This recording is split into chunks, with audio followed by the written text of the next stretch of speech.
तर आज बनवणार आहेत तांदळाचे पोले। तर आधी आपण टाकते त्याच्यात चवीनुसार मीठ।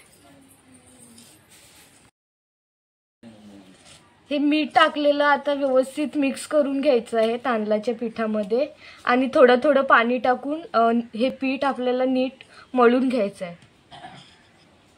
थोडं थोडं पाणी टाकून व्यवस्थित एकदम मळून, जसं आपण पीठ मळणार ना त्याच्याप्रमाणे एकदम मऊसूत पोले आपले तयार होतात, तांदळाचे पोले।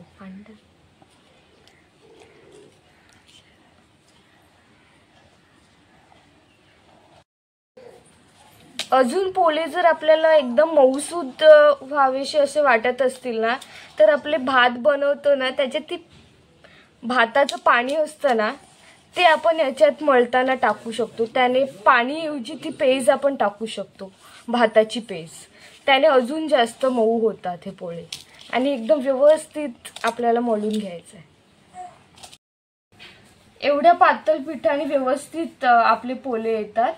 मग तुम्ही लक्ष द्यायचं, पाणी टाकताना थोडं थोडं टाकायचं, एकदम पातळ पीठ आपलं नाही झालं पाहिजे, एवढंच पातळ बस असते म्हणजे मीडियम मध्ये, याचे आपले पोले व्यवस्थित येतात। चला मग आता बघूया आपले पोले कसे बनवायचे।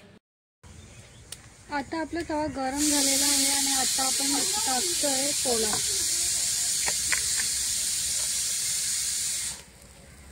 हात प्रॉपर आपण फिरवला पाहिजे, तरच आपला पोळा पातळ होईल। आणि 2 मिनिटांसाठी आपण झाकण देतोय। झाकण काढत आहोत।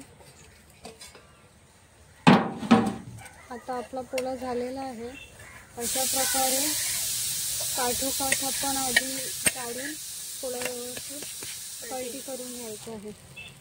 दुसऱ्या साईडला